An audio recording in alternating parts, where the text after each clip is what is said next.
আরে বাস রে বাস, তুই পচবার আগে আমার দেহটা পচা মাটির সঙ্গে মিশা যাইব। 3 দিন পরে নাকি নাকটা পচে যাবে, নাকটা পচে যাবে। 6 দিন পরে নখগুলা উঠে যাবে।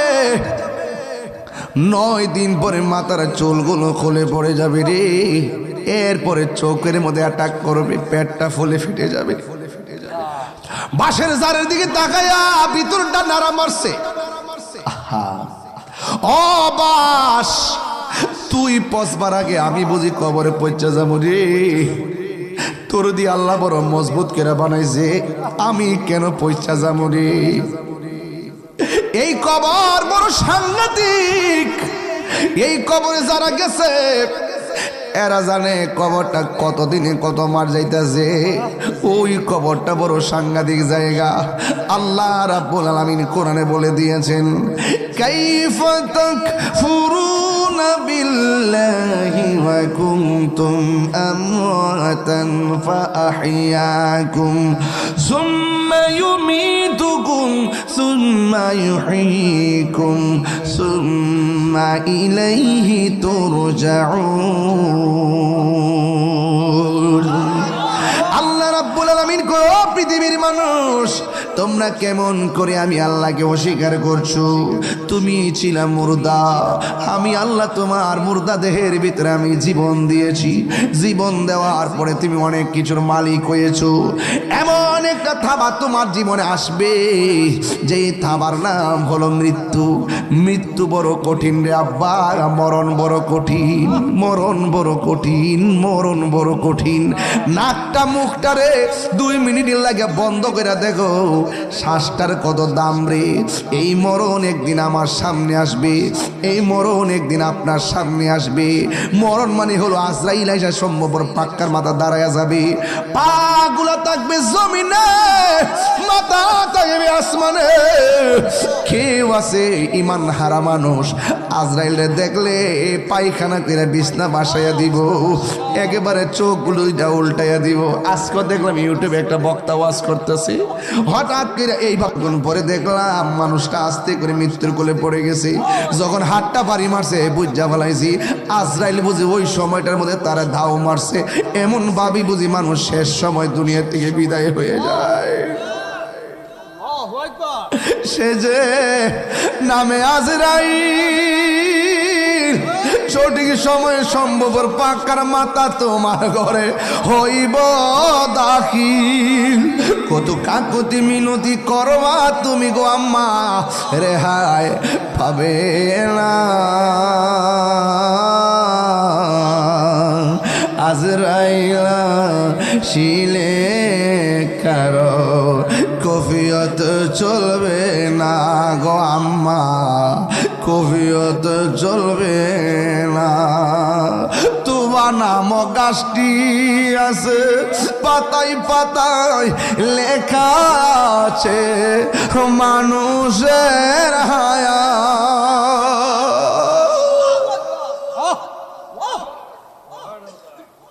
এই মুহূর্তে কার হায়াত কত জানি না রে।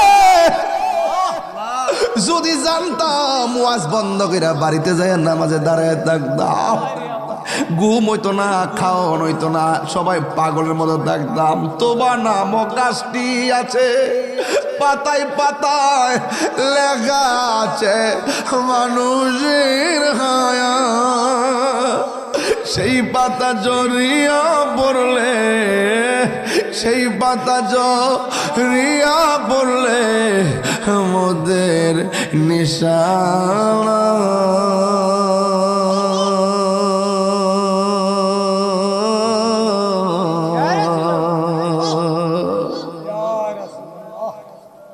আজরাইলা শিলে কারো কফিয়ত চলবে না। পীর সাইরা মুরিদ চলে যাবে,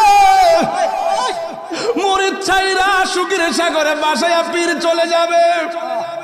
সুতা ফালাইয়া বক্তা চলে যাবে, আর বক্তা ফালায়া শ্রোতা চলে যাবে, বুটারা ফালায়া মেম্বার চলে যাবে, চেয়ারম্যান চলে যাবে, এমপি চলে যাবে, কেউ কারো আপন নয়। ময়রা দেখো 2 দিন পরে কেউ মনে রাখতো না। বন্ধু তোমার এত আপন, জানাজার মাঠে গেলে বুঝবা বন্ধু কত স্বার্থপর।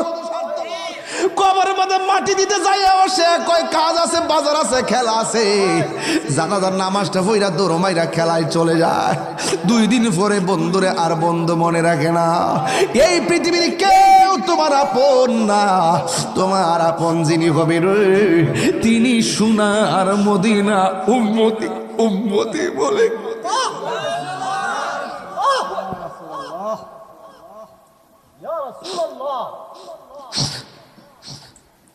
কেন আমি তাহিরি নবী নবী করি?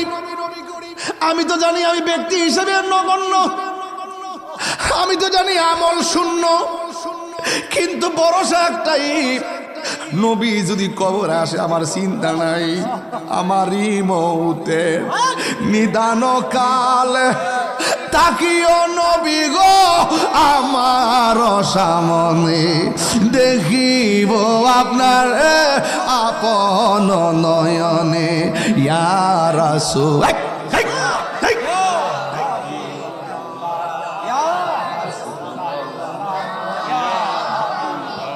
অন্ধকার কবরে যখন দিবে আমাকে, অন্ধকার কবরে যখন দিবে আমাকে, থাকিও নবী গো আমার শিয়রে, দেখিব আপনাকে আপন নয়নে, দেখিব আপন নয়নে।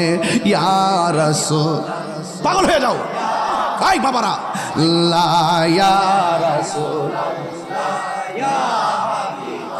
লা মুনকার নকির আসিয়া সওয়াল করব বসাইয়া, দিয়া নবী গো পর্দা উঠাইয়া, মুনকার নকির আসিয়া সওয়াল করবে বসাইয়া, দিয়া নবী গো পর্দা উঠাইয়া, করিব সালাম কদম দরিয়া, করিব ইয়া ইয়া রাসূলুল্লাহ বাল্লা ইয়া রাসূলুল্লাহ ইয়া হাবিবাল্লাহ। শুনিয়াছি হাদিসে দেখিলে আপনাকে জীবনের গুনাহ জড়িয়া পড়ে, শুনিয়াছি হাদিসে দেখিলে আপনাকে জীবনের গুনাহ জড়িয়া পড়ে, দিও গো দেখা দয়া করিয়া, দিও গো করিয়া ইয়া রাসূলুল্লাহ। একটু 2 হাত সোজা করে নবীর দেন না, নবীর দেখাই দেন, পতাকা বানায়, পতাকা পতাকা সবাই পতাকা বানায় দেন। ইয়া রাসূলুল্লাহ বিবাল্লাহ ইয়া রাসূলুল্লাহ ইয়া হাবিবাল্লাহ, আমারি মৌতের নিদান কাল, আমারি মৌতের থাকিয়া নবী গো আমার সামনে, দেখিব আপনাকে আপন নয়নে, দেখিব নয়নে। ইয়া রাসূলুল্লাহ ইয়া হাবিবাল্লাহ ইয়া রাসূলুল্লাহ ইয়া হাবিবাল্লাহ।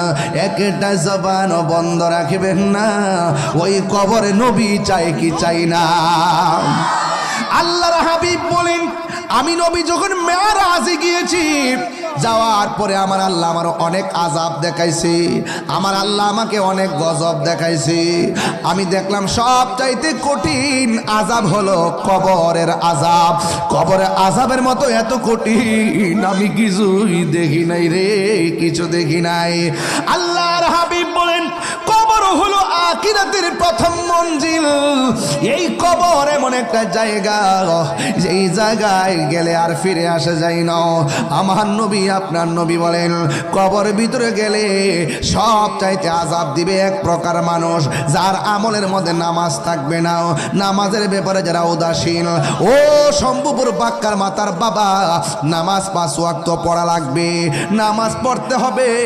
নামাজ না পড়লে আমার নবী বলেন বেনামাজের জন্য কবরে 3টা শাস্তি অবধারিত। আল্লাহু আকবার কয় না রে?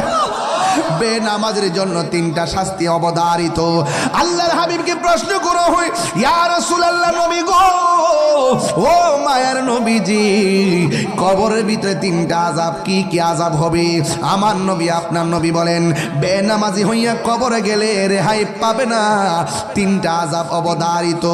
বন্ধুরা রে আমার, ও শম্ভুপুরের বাবা, ও ভৈরবের বাবা, নবী আমার 1 নম্বর আযাব কইলেন, কয় নামাজ না পড়লে কবরে 3টা শাস্তি হবে বেনামাজির।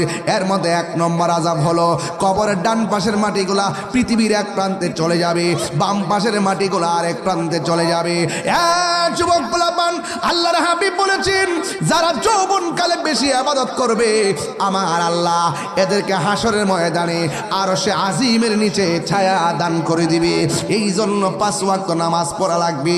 এই মুহূর্তে নামাজটা বড় দামি, মুরব্বী হইয়া গেলে দাঁড়াইতে পারবা না, কোমরটা সোজা করতে পারবা না, আঙ্গুলগুলা বিছাইতে পারবা না, কোমরে ব্যথা নিয়ে চাইলেও পারবেন না। এই জন্য যৌবনকালে যদি ইচ্ছে মতো আল্লাহরে ডাকতে পারেন, আমার নবী আপনার নবী বলেন, হাসরের ময়দানে আপনাদের জন্য আমার আল্লাহ আরশে আজিমের নিচে ছায়া দান করে দিবে।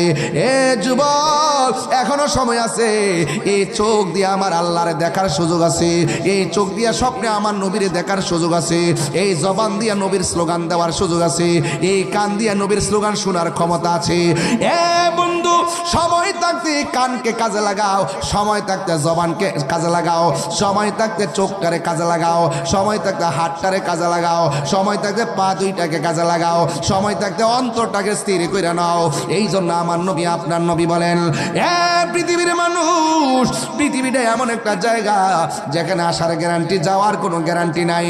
আল্লাহর হাবিব বলে বেনামাজের জন্য 3টা শাস্তি অবধারিত। এর মধ্যে একটা শাস্তি হলো কবরের ডান পাশের মাটি পৃথিবীর এক প্রান্তে যাবে রে ভৈরবের বাবা, আর বাম পাশের মাটি আর এক প্রান্তে যাবে। 2 পাশের মাটি 2 পাশে চলে যাবে। আর কবরের মানুষটা তখন কি করবে জানেননি? বলবে, আল্লাহ মাটি কেন সরে গেল? কয় তোমার চাপাতি ভাল লাগা সরছে। ও আল্লাহ, কেমনে সহ্য করমু? দুনিয়াতে আগুন লাগলে বাঁচাও কইলে মানুষ পানি নিয়ে আইছে, দুনিয়াতে বিপদ বললে বাঁচাও কইলে মানুষ দূরে আইছে, এই কবরের ভিতরে তো কেউ আর আসার সুযোগ নাই গো আল্লাহ। এমন ভাবে মাটি কেন সইরা গেছি? ওই মাটি ডাক দিয়া বলবে, বান্দা, আল্লাহ তোরে দুনিয়াতে পাঠাইছে ইবাদত করার জন্যে। আমি জমিনের মধ্যে গুইরা গুইরা নাফরমানি করছস, আমি বুবার মতো সহ্য করছি। জমিনে গুইরা গুইরা হারাম খাইছস, আমি বুবার মতো সহ্য করছি। জমিনে চইলা চইলা আল্লাহর সঙ্গে নাফরমানি করছস, আমি সব বইলা রইছি, আমি ধৈর্য ধারণ করে নিয়েছি, বুবার মতো বইলা রইছি। তাই মনে এখন ভাবিস না আমি মাটি তোর সঙ্গে ভালো ব্যবহার করব, আমি ভালো ব্যবহার করব না। না না, আল্লাহ রাই তৈলে ডরাই, রাতি পোহাইলে ডর বয়স কলি বুইলা যায়। আল্লাহ রাই তৈলে ডরাই, রাতি পোহাইলে ডর বয়স কলি বুইলা যায়।